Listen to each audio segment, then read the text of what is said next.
একদিন ছোট্ট টুকু ও তার বন্ধুরা একটি গোপন অভিযান করার সিদ্ধান্ত নিল।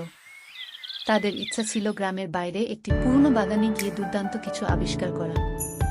সকালে সবাই মিলে পরিকল্পনা করে যাত্রা শুরু করল। সেই বাগানটি ছিল খুব সুন্দর ও রহস্যময়। অনেকগুলো বিশাল গাছ ছিল, আর গাছের নিচে লতাপাতা ঝোপঝাড়ে ঢেকেছিল। হঠাৎ তারা একটি পুরনো কুঠুরির মতো কিছু একটা দেখতে পেল। টুকু ও তার বন্ধুরা মিলে সাহস করে কুঠুরির দরজা খুলল। ভেতরে ঢুকে দেখে সেখানে পুরনো দিনের অনেক জিনিসপত্র রাখা আছে। তারা একটা পুরনো মানচিত্র খুঁজে পায়, যেখানে লেখা ছিল এক গুপ্তধনের সন্ধান। সবাই মিলে মানচিত্রের দিকে নির্দেশনা অনুসরণ করে খুঁজতে শুরু করল। অনেক খোঁজাখুঁজির পর তারা একটি পুরনো পাত্রের মতো কিছু একটা পেল। সেটা খুলতেই দেখল ভেতরে রঙিন মার্বেল ও কিছু সোনার মুদ্রা। সবাই খুব আনন্দিত হল। এই আবিষ্কারটা ছিল তাদের সবার জীবনের এক মজার ও রোমাঞ্চকর অভিজ্ঞতা। তারা ঠিক করল এই গুপ্তধনটি গ্রামের লোকজনের জন্য উৎসর্গ করবে। সেই দিন থেকে গ্রামের মানুষ এই বাগানটিকে গুপ্তধনের বাগান বলে ডাকতে শুরু করল।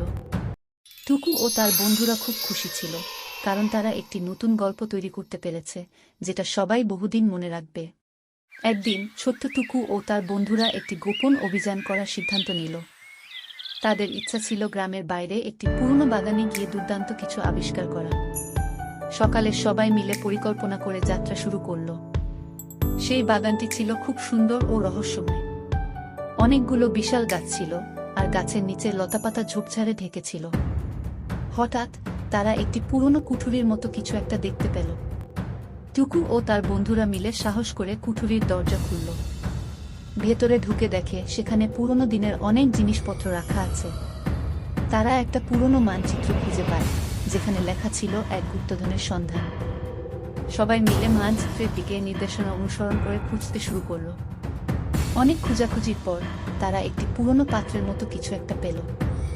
সেটা খুলতেই দেখল ভেতরে রঙিন মার্বেল ও কিছু সোনার মুদ্রা। সবাই খুব আনন্দিত হল। এই আবিষ্কারটা ছিল তাদের সবার জীবনের এক মজার ও রোমাঞ্চকর অভিজ্ঞতা। তারা ঠিক করল এই গুপ্তধনটি গ্রামের লোকজনের জন্য উৎসর্গ করবে। সেই দিন থেকে গ্রামের মানুষ এই বাগানটিকে গুপ্তধনের বাগান বলে ডাকতে শুরু করল। টুকু ও তার বন্ধুরা খুব খুশি ছিল, কারণ তারা একটি নতুন গল্প তৈরি করতে পেরেছে, যেটা সবাই বহুদিন মনে রাখবে। একদিন ছোট্ট টুকু ও তার বন্ধুরা একটি গোপন অভিযান করার সিদ্ধান্ত নিল। তাদের ইচ্ছা ছিল গ্রামের বাইরে একটি পুরনো বাগানে গিয়ে দুর্দান্ত কিছু আবিষ্কার করা। সকালে সবাই মিলে পরিকল্পনা করে যাত্রা শুরু করল। সেই বাগানটি ছিল খুব সুন্দর ও রহস্যময়। অনেকগুলো বিশাল গাছ ছিল, আর গাছের নিচে লতাপাতা ঝোপঝাড়ে ঢেকেছিল। হঠাৎ তারা একটি পুরনো কুঠুরির মতো কিছু একটা দেখতে পেল। টুকু ও তার বন্ধুরা মিলে সাহস করে কুঠুরির দরজা খুলল। ভেতরে ঢুকে দেখে সেখানে পুরনো দিনের অনেক জিনিসপত্র রাখা আছে।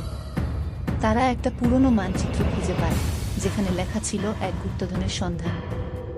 সবাই মিলে মানচিত্রের দিকে নির্দেশনা অনুসরণ করে খুঁজতে শুরু করল। অনেক খোঁজাখুঁজির পর তারা একটি পুরনো পাত্রের মতো কিছু একটা পেল। সেটা খুলতেই দেখল ভেতরে রঙিন মার্বেল ও কিছু সোনার মুদ্রা। সবাই খুব আনন্দিত হল। এই আবিষ্কারটা ছিল তাদের সবার জীবনের এক মজার ও রোমাঞ্চকর অভিজ্ঞতা। তারা ঠিক করল এই গুপ্তধনটি গ্রামের লোকজনের জন্য উৎসর্গ করবে। সেই দিন থেকে গ্রামের মানুষ এই বাগানটিকে গুপ্তধনের বাগান বলে ডাকতে শুরু করল। টুকু ও তার বন্ধুরা খুব খুশি ছিল, কারণ তারা একটি নতুন গল্প তৈরি করতে পেরেছে, যেটা সবাই বহুদিন মনে রাখবে।